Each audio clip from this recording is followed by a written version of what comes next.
In this episode of Chapman's Notes, we're going to talk about Jack Canfield's success principle number 7 and 8.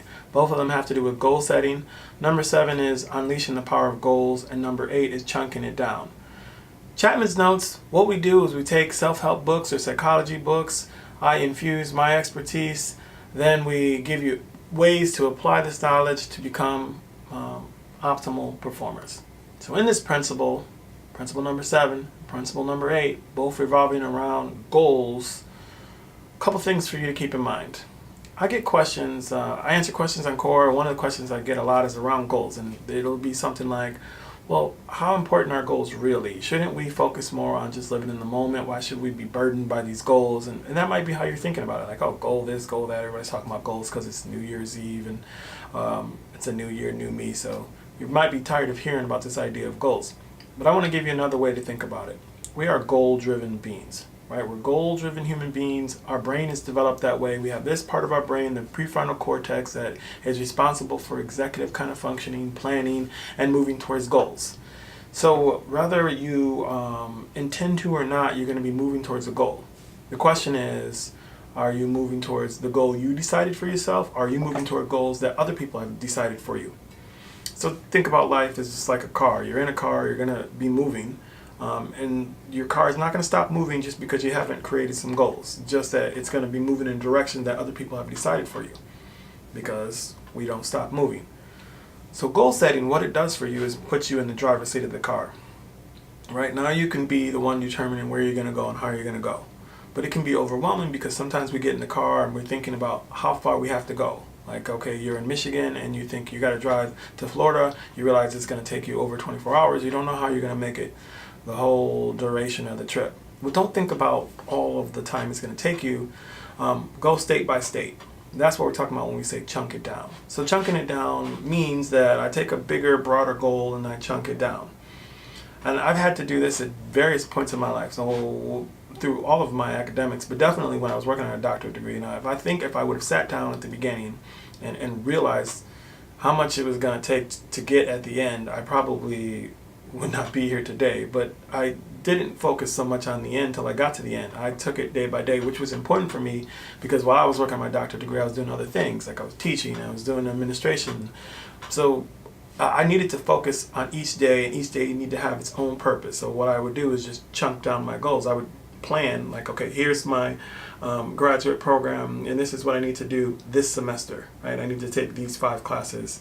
And then I would just take it each class by class, assignment by assignment, because I had no choice because I had all these other things going on. But this is what chunking it down is. Whether you're a person who has tackled a big project, like maybe building something like a tree house, or a college student, or whatever the case may be. We'll go back to the example of college students, say you're undergraduate college students, because I know it could be overwhelming thinking about how long it's going to take to get a 4-year degree, 120 credits. Well, don't think about the 120 credits. Think about how many classes you're going to tackle each semester. And then once you know, okay, this semester I'm taking 5 classes, then each week focus on the classes you're taking on each day. And then the assignments that you have coming up for each day. What you will find out as you focus on each day, and then you start to focus on each semester, the days will go by, the semesters will go by, and then eventually you're going to add up enough courses to get the degree. Whereas if you get overwhelmed by the end at the beginning, you may not even start the journey. So that's what we mean when we say chunk it down. Let me give you one more example, and we'll just stay on the same vein of college. Let's just say you come to my course and I say, welcome to my course. What I want you to do this semester is you're going to be writing a 50-page paper. Let's just say it's a 16-week semester. Now some of you might just be like, peace, I'm out as soon as class starts, because you're not going to write a 50-page paper. But if you decide you're going to be brave and stay in the course, now you have to figure out how you're going to complete this 50-page paper. There's a number of ways you can do it, but let's just use this as an example of chunking it down. If you know there are 16 weeks in the course, let's just say it's due at the end of the course. You want to be done maybe a week earlier, so you want to get it done in 15 weeks. If you do about 3 pages a week, that's going to be 45 pages. You're going to have to add a couple extra pages somewhere in between so you can get done by the 15-week mark. So 3 to 4 pages per week is what we're looking at. You're going to do every week, you're going to complete 3 to 4 pages, and that's going to be your goal for the week.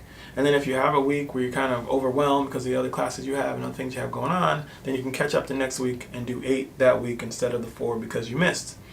And that will lead to you having the 50 pages at the end of the semester. That's how some people finish their dissertation. They do a little bit of writing each day until they get the particular task done. But that's just an example of how chunking it down can work. You take a big thing like a 50-page paper, you decide how you can break it down in little chunks. This is what you're going to accomplish each week to get it done. Stick to that goal, and as you progress weekly, you will eventually accumulate all of the pages you need to finish your paper in 50 weeks. So we've been talking about unleashing the power of the goal, which is important because remember, otherwise you're in a car that someone else is driving. The car doesn't stop just because you decide you don't want to set goals. Your brain is designed to be goal driven, so you might as well tap into that power. And if you get overwhelmed, all you have to do is chunk it down. Instead of thinking about driving from Michigan to Florida, think about Michigan to Ohio, then Ohio to the next state, so on and so forth until you get to Florida. We're going to see you the next time on Chapman's Notes. If you enjoyed this episode of Chapman's Notes, tune in to my Udemy course, How to Write Goals That Win. It'll take you through a process from A to Z on how to write goals with some logical steps and then some basic barriers that we experience. Check it out on Udemy.